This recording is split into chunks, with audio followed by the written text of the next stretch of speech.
মুকুন্দ সরকার বাড়ি ফিরে এলো, তার স্ত্রী সকালবেলায় দরজাতে গোবর জল ছড়া দিচ্ছে। আপনারা দেন? জোরে বলুন হ্যাঁ না না। আপনারা বলুন দেন? এই যে আপনার গোবর জল ছড়া সকালে দেন? কি দিন? শুধু জল ছড়া দেন নাকি? কিছু দেন না? আপনার সকালে কিচ্ছু দেন না? বাহ, প্রণাম জানাই আপনাদেরকে। এই দিকে তাকান, এই দামি কথাটা শুনে নিন। যে যেখানে বসে আছেন, আমি অবাক হয়ে গেলাম। প্রত্যেকটি জেলার মানুষ, প্রত্যেকটি রাজ্যের মানুষ সবাই বলে সকালবেলায়, এদিকে এদিকে, সকালবেলায় ঘুম থেকে উঠে দরজাতে গোবর জল ছড়া দিতে হয়। কখন দিতে হয়? সূর্য ওঠার আগে না সূর্য ওঠার পরে? সূর্য ওঠার আগে দিতে হয়। সূর্য ওঠার আগে যদি কেউ দরজাতে গোবর জল ছড়া দেয়, তার বাড়িতে 33 কোটি দেবদেবীর আসা যাওয়া হয়। আর সূর্য ওঠার পরে যদি কেউ গোবর জল ছড়া দেয়, তার বাড়িতে যমরাজা খাতা কলম নিয়ে দাঁড়িয়ে থাকে, কতজন মেম্বার আছে, কাকে ক নম্বরে নিয়ে যাবে সিরিয়াল করতে থাকে। এবার আপনারা বলুন মায়েরা, দরজাতে আপনারা গোবর জল ছড়া গোবরটা দেবেন কেন? গোবরটাকে শাস্ত্র বলল, একটা গাভীর শরীরে 33 কোটি দেবদেবী আছে, একজন জায়গা পায়নি। কে বলুন তো? মা লক্ষ্মী। মা লক্ষ্মী কাঁদতে কাঁদতে বলেছিল, গাভী তোমার শরীরে সবাই জায়গা পেল, আমি পেলাম না, আমাকে একটা জায়গা করে দাও। গাভী তখন বলেছিল, একটা জায়গা ফাঁকা আছে লক্ষ্মী, তুমি থাকতে পারো।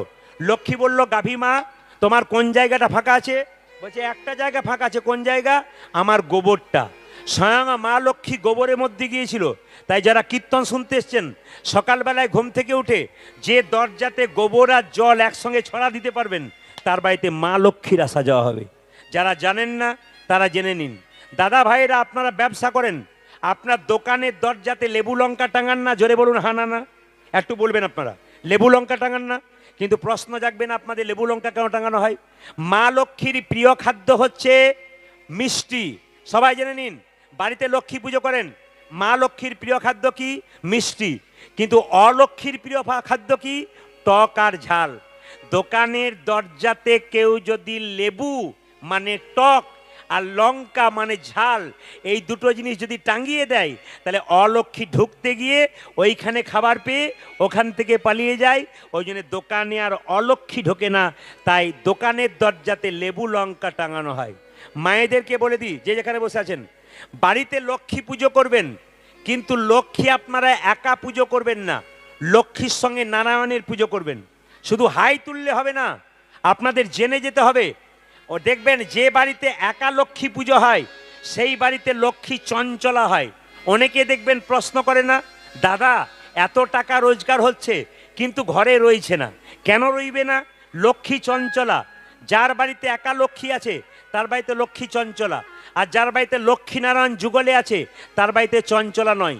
কেন বলে দিই, আপনি আপনার বাড়িতে মেয়েকে নিমন্ত্রণ করেছেন, জামাইকে নিমন্ত্রণ করেছেন, মেয়ে এলো জামাই এলো না, তাহলে মেয়ে কি করবে বলুন তো?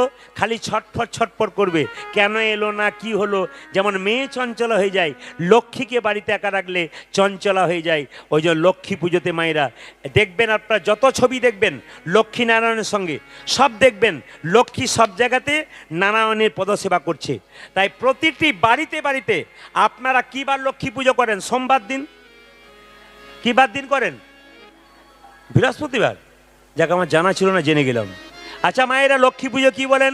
এসো মা লক্ষ্মী বসো মা ঘরে, আমার ঘরে থাকো মা অন্ধকার করে। কি করে করে কি করে? আলো করে। আমার জানা ছিল না, জেনে গেলাম। এই দিকে তাকাবেন, গোবর জলটা দেওয়ার একটা অর্থ আমি আপনাদের বুঝিয়ে দিই। গোবর হলো লক্ষ্মী, যে লক্ষ্মী দেয় দরজাতে, তার বাড়িতে লক্ষ্মীর আসা যাওয়া হয়। মুকুন্দ সরকার বাড়িতে একটা গোপীনাথের মন্দির তৈরি করলো। সেই সময়কার বাংলার নবাব হুসেন শাহ তার কাছে চিকিৎসা করাতে এলো, আর মুকুন্দ সরকার গোবিন্দের মন্দিরে একটা গুণগান গাইছে। আপনারা সবাই হাততালি দেবেন।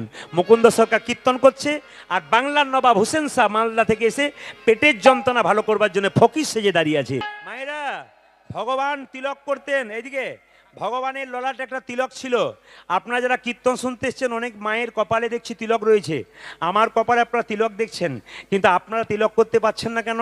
লোকে ঠাট্টা করবে বলে। আপনি তিলক করলেই পাশ থেকে বলবে, অমুকের বউ কাল থেকে খুব ভক্ত হয়ে গেল। তার মানে কি বড় ভক্ত হয়ে গেল। এই সমস্ত লোকগুলোর দিকে তাকাবেন না কেন?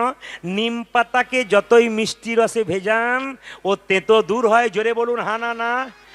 নিম পাতাকে যতই মিষ্টি রসে ভেজান ও তেতো দূর হয় না, সেরকম নিন্দুক লোক যারা হয় আপনি যতই ভালো খাওয়াবেন ও নিন্দা করে থাকবে। যেমন আমাদের গ্রামে ভোজ হচ্ছে, সবাই ভোজ খেতে গেছে, সবাই খেয়ে এলো, একজন নিন্দুক লোক সব ব্যাপারে নিন্দা করে।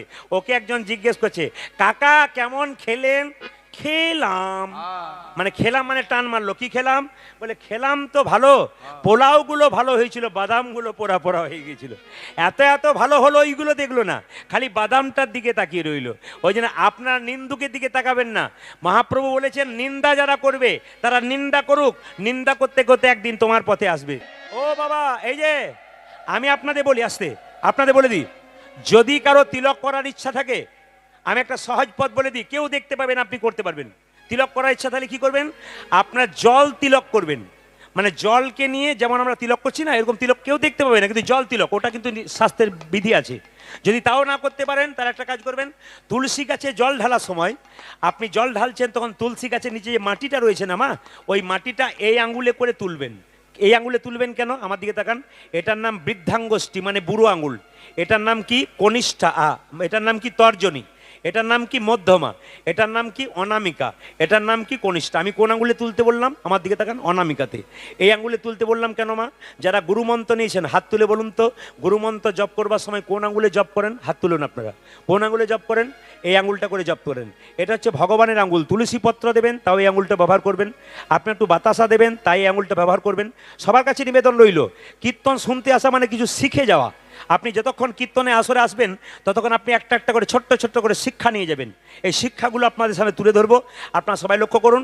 আপনি বাচ্চাকে কী করে স্নান করাবেন? তুলসী মন্দিরে মাটি নিয়ে এই এরকম করে তুলে হরে কৃষ্ণ মহামন্ত্র বলে মাটিটা দিয়ে দেবেন, দেখবেন হাফ তিলক হয়ে যাবে। যেমন যারা সাইকেল চালাতে পারে না, প্রথমে হাফ পেটেলে যাবে তবে সিটে যাবে। আগে এরকম তিলকটা নিন, তারপর আপনি তিলকটা নেবেন। আগে স্কুলে ভর্তিটা হন না, তারপর দেখবেন আপনি পাস করে যাবেন। নবাব হোসেন স্যার পেটের যন্ত্রণা যখন ভালো করে দিল, নবাব হোসেন স্যার চিৎকার করে বলল, সোনা মুকুন্দ, গোটা শিখণ্ডটা আমি তোমার নামে লিখে দিলাম। বলুন তো মায়েরা, ঈশ্বর যা করে তা, জোরে বলবেন, ঈশ্বর যা করে তা অমঙ্গলের জন্য। আপনারা বলবেন, ঈশ্বর যা করে তা অমঙ্গলের জন্য, নাকি? ঈশ্বর যা করে তা, এত আস্তে করে বলছে ঈশ্বর যা করে তা মঙ্গলের জন্য। এত আস্তে বলছেন কেন? ঈশ্বর যা করে তা, একটু জোরে বল, ঈশ্বর যা করে তা। এখন যদি বৃষ্টি নেমে যায়, ঈশ্বর যা করে তা। আপনারা তো বলছে মঙ্গলের জন্য, যে কীর্তন করাচ্ছে তার কি অবস্থা হবে? আচ্ছা বলুন তো, আপনার ছেলে সারা বছর পরীক্ষা পড়াশোনা করলো না, একবার ফেল করে গেল, ঈশ্বর যা করে তা। এখন বলছেন মঙ্গলের জন্য, দেখবেন কেন একবার কি হয়। যদি একবার ছেলে ফেল করে যায়, যদি কেউ যদি বলে ঈশ্বর যা করে মঙ্গলের জন্য, আপনি কি বলবেন? বাজে বকবেন না তো, একে আমার মাথা খারাপ, তারপর বাবা এসব কথা বলছেন।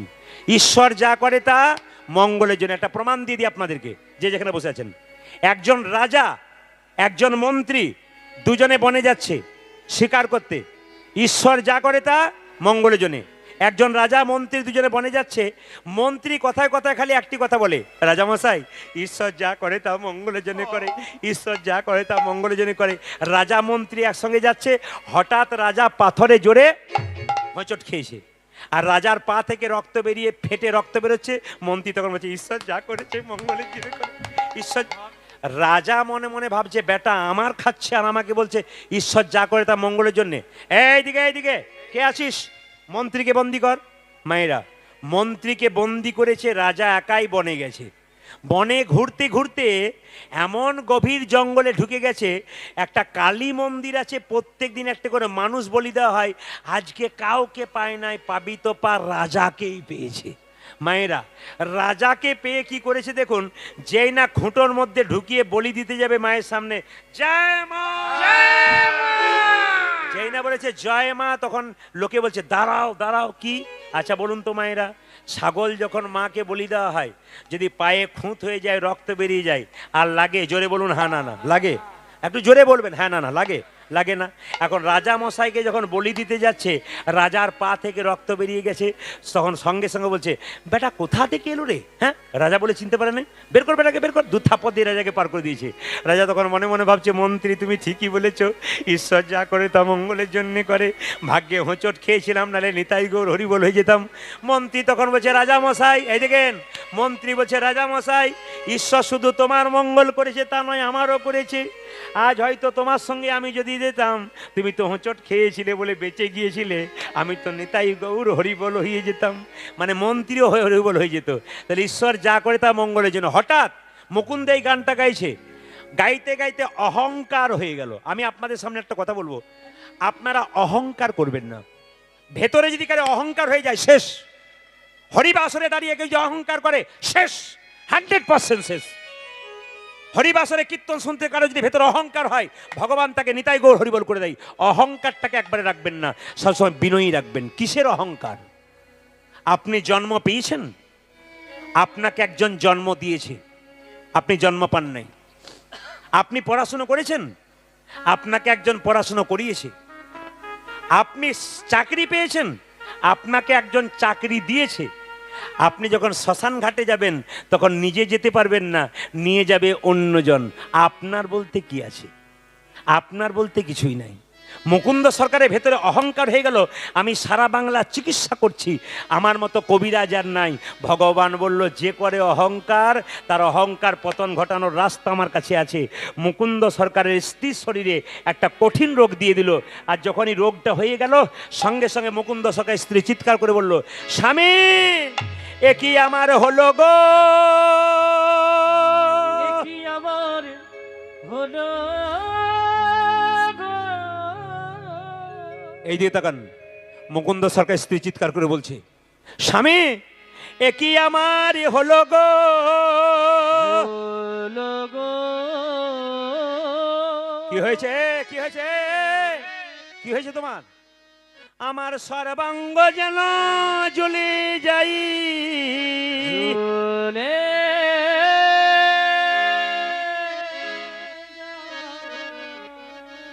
তখনও মুকুন্দ সরকারের অহংকার যায় নাই। মনে মনে ভাবলো, আমি এত বড় কবিরাজ, সবার রোগ ধরতে পারছি, তোমার রোগ ধরতে পারবো না? দেখি তোমার চোখ দেখি, একই। দেখি তোমার জিভ দেখি, একই। দেখি তোমার পায়ের তলগুলো দেখি, একই। দেখি তোমার হাতের তলগুলো দেখি, একই। আমি সারা বাংলা চিকিৎসা করছি, আমার স্ত্রী রোগ ধরতে পারছি না কেন? রাত্রিবেলায় মহাপ্রভু মন্দিরে গিয়ে কাঁদতে কাঁদতে মুকুন্দ বলছে, প্রভু তুমি আমাকে কবিরাজ তৈরি করলে, আমার ভেতরে অহংকার হয়ে গেল, আমি গোটা বাংলার চিকিৎসা করতে পারছি, আমার স্ত্রী রোগ ধরতে পারছি না। রাত্রিবেলায় মহাপ্রভু আকাশবাণী করে বলল, মুকুন্দ আমি যা ভেবেছিলাম তাই হয়েছে। সারা বাংলা চিকিৎসা করতে করতে তোমার ভেতরে অহংকার জন্মে গেছে। মুকুন্দ সরকার কাঁদতে কাঁদতে মহাপ্রভুর চরণে পড়ে বলে, প্রভু আমি ক্ষুদ্র জীব, কখন আমার অহংকার হয় আমি জানি না, সত্যি যদি আমার অহংকার হয়েছে, আমার অহংকারের পতন ঘটাও। মহাপ্রভু কি করলো মা? চিবানো পান মুকুন্দ সরকারকে দিল। আপনারা যারা এটা উত্তর 24 পরগনা নাকি? আচ্ছা, আপনারা যারা উত্তর 24 পরগনা মায়েরা আছেন, বাবারা আছেন, যারা পান খান, তারা পান খান বলে নেশা করেন তা নয়। আমি 100% বলবো আপনারা পান খাবেন, সবাই পান খাবেন। হরে কৃষ্ণ। পান নেশা নয়। পান কখন নেশা? মহাপ্রভু সন্ন্যাসের আগে পান খেয়েছিল, সন্ন্যাসের পর আর পান খায় নাই। মহাপ্রভু সন্ন্যাসের আগে পান খেয়েছিল, সন্ন্যাসের পর পান খায় নাই। পানের জন্ম কোথা থেকে মা? স্বর্গ থেকে, যখন সমুদ্র থেকে যখন অমৃত উঠেছিল, দেবতা স্বর্গদের মধ্যে অমৃতর হাঁড়ি নিয়ে মারামারি চলছিল, এক ফোঁটা অমৃত মাটিতে পড়ে যায়, আর সেই থেকে পান গাছের জন্ম হয়। ওই জন্য সবাই লক্ষ্য করুন মায়েরা, পানের জন্ম হচ্ছে অমৃত থেকে। ওই জন্য পুজোতে দেখবেন পান লাগে, জোরে বলুন হ্যাঁ না না, পুজোতে পান লাগে। আচ্ছা মায়েরা, এইদিকে দেখবেন ছেলের অন্নপ্রাশন হয়, ছেলে মেয়ের বিয়ে হয়, মাথাতে আপনারা কি দিন নিয়ে আশীর্বাদ করেন? জোরে বলুন। ধান আর, জোরে বলুন কি কি দিন? ধান আর দুর্বা। বলুন তো ধান আর দুর্বাটা দেওয়া হয় কেন? দুর্বা ঘাস গ্রীষ্ম বর্ষা শরৎ হেমন্ত যতই রৌদ্র হোক, দুর্বা ঘাস মরে, জোরে বলুন না হ্যাঁ না না, দুর্বা ঘাস মরে না। দুর্বা ঘাস যেমন চিরজীবী হয়ে থাকে সেরকম। আর ধান মানে কি? লক্ষ্মী। ধানটাকে মাথায় দিয়ে, দুর্বা ঘাসটাকে মাথায় দিয়ে আশীর্বাদ করে কি বলে? ধান মানে কি? তুমি ধনবান হও। আর দুর্বা ঘাসটাকে দিয়ে কি বলে? দুর্বা ঘাস যেমন অনেক দিন জীবিত থাকে, তুমি দীর্ঘজীবী হও। প্রত্যেকটির মানে আছে। পান আপনারা খাবেন, শুধু পান যদি খান তবে ভালো। পানের সঙ্গে যখনই মশলা খাবেন তখনই পানটা নেশার মতো হয়ে গেল। ওই জন্য শুধু পান যদি কেউ খান মা, শরীরে ক্ষতি হয় না, অমৃতের মতো কাজ করে। কিন্তু পানের সঙ্গে যখনই মশলা খাবেন তখন কাজ হয় না। মুকুন্দ সরকার যে না চিবানো পানটা তার স্ত্রীকে দিয়েছে, তার স্ত্রীর রোগ তো ভালো হয়ে গেছে মা। আর মুকুন্দ সরকার গাইতে গাইতে যাচ্ছে, ভগবানের কি লীলা, আজকে মহাপ্রভু চিবানো পান দিয়েছে, আমার স্ত্রীকে দেব। ওগো যশোদার দুলাল, যশোদার দোলা তুমি বজের রাখাল, বৃন্দাবন মন হারি। উলধ্বনি তুমি যশোদার দোলার ব্রজের রাখাল এই যে বৃন্দাবন কোনটা বাড়াও মনিটর যশোদার দুলাল বজের রাখাল বৃন্দাবন মন হারি তুমি যশোদা ব্রজের রাখাল বৃন্দাবন ধন হরে গোপীজন বল্লভ রাধিকা রমণ গোপীজন বল্লভ রাধিকা রমণ গোপীজন বল্লভ রাধিকা রমণ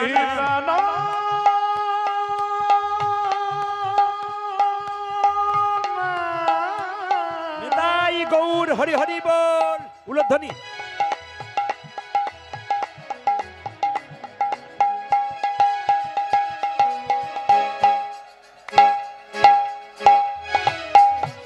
হে প্রাণব বল্লভ সবাই মিলে উলধ্বনি দেবেন সবাই ভক্তি করে বাহ।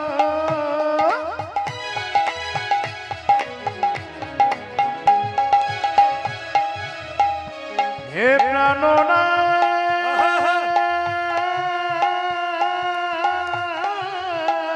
রাধে।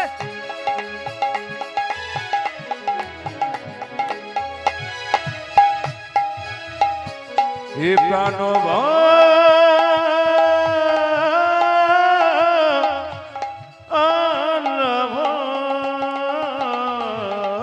গোপীজন বল্লভ রাধিকা রাধিকা রমণ চিত্ত বিত্ত মনোহারি বৃন্দাবন মন হারি তুমি যশোদর দোলার ব্রজের রাখাল বৃন্দাবন মন হারি ও তুমি যত বজের রাখাল বৃন্দাবন তাই সবাই মিলে ও তারে বিনোদ ললাটে বিনোদ তিলক বিনোদ বিনোদ সাজে উলধ্বনি আজ বিনোদ ললটে বিনোদ তিলক বিনোদ বিনোদ বিনোদ বিনোদ সজে এই যে ঠিক তাই কি বলছে ও তারে বিনোদ ললাটে বিনোদ তিলক বিনোদ বিনোদ সাজে উত্তর বিনোদ ললটে বিনোদ তিলক বিনোদ বিনোদ সাজে বিনোদ ললাটে বিনোদ তিলক বিনোদ বিনোদ সাজে বিনোদ ললটে বিনোদ তিলক বিনোদ বিনোদ সাজে বিনোদয় ধরে বিনোদ মুরলী বিনোদয় ধরে বিনোদ মুরলী বিনোদয় ধরে বিনোদ মুরলী বিনোদ ধরে বিনোদ মুরলী বিনোদ বিনোদ বাজে গো বিনোদ বিনোদ বাজে আমার কানো সে বিনোদ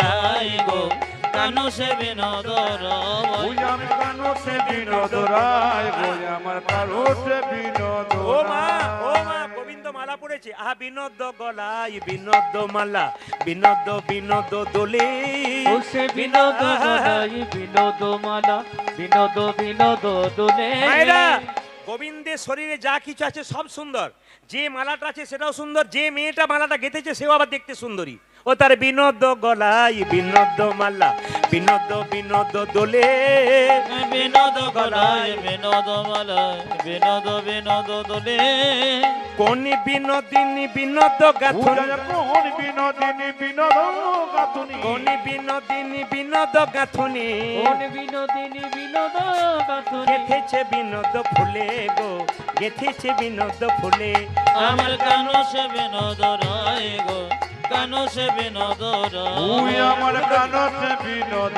রায় ওই আমার কানো সে ও বিনোদ মা দেখো দেখো বিনোদ কোটিতে বিনোদ ধতি বিনোদ বিনোদ সাজে গো উত্তর বিনোদ কোটিতে বিনোদ ধতি বিনোদ বিনোদ সাজে ও মায়েরা যেটা আমি পরে আছি ওটার নাম ধুতি ধুতি আর যেটা গিঁট দিয়ে বেঁধেছি এটার নাম ঢটি কি বলছে? বিনোদ কটিতে বিনোদ ধতি, বিনোদ বিনোদ সাজে গো।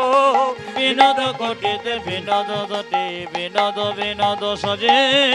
বিনোদ চরণে বিনোদ নুপুর, পূজা বিনোদ চরণে বিনোদ নপুর, বিনোদ চরণে বিনোদ নুপুর, বিনোদ চরণে বিনোদ নুপুর। বিনোদ বিনোদ বাজে গো, বিনোদ বিনোদ বাজে। আমার কানো সে বিনোদ রায় গো, কানো সে বিনোদ ওই রায়। আমার কানতে বিনোদ রায় গো, আমার কানতে বিনোদ ও মা! রায়। আবার কি বলছে? এই দেখুন, আবার বলছে যদু নাতি কই বিনোদ নাগর, বিনোদ কদম্ব তলে। আজ যদু যদুনাথি কই বিনোদ নাগর, বিনোদ কদম্ব তলে। যদু নাতি কই বিনোদ নাগর, বিনোদ কদম্ব তলে। যদুনাথে কই বিনোদ নাগর, বিনোদ কদম্ব তলে। কোনি বিনোদিনী বিনোদ আথুনি, কোন বিনোদিনী বিনোদ কত বিনোদিনী বিনোদ হেরিয়া, কত বিনোদিনী বিনোদে ঘেরিয়া, কত বিনোদিনী বিনোদ হেরিয়া। কত বিনোদিনী বিনোদ ঘেরিয়া। কলসি ভাসাইল জলে গো, কলসি ভাসাইল জলে। আমার কানো সে বিনোদ রায় গো, কানো সে বিনোদ রায়। ওই আমার কানতে বিনোদ রায় গো, আমার আমার কানতে কানতে বিনোদ রায়। মায়েরা, এই গানটি গাইছে কে? মুকুন্দ সরকার। দেখছিল কে? নবাব হোসেন শাহ। আর মুকুন্দ গাইছে, আপনারা উলুধ্বনি দেবেন, বাবার একটু আস্তে আস্তে তালি দেবেন। মুকুন্দ গাইছে কি? আমার কানু সে বিনোদ রায় গো, আমার কানু সে বিনোদ রায়, আমার আমার কানো সে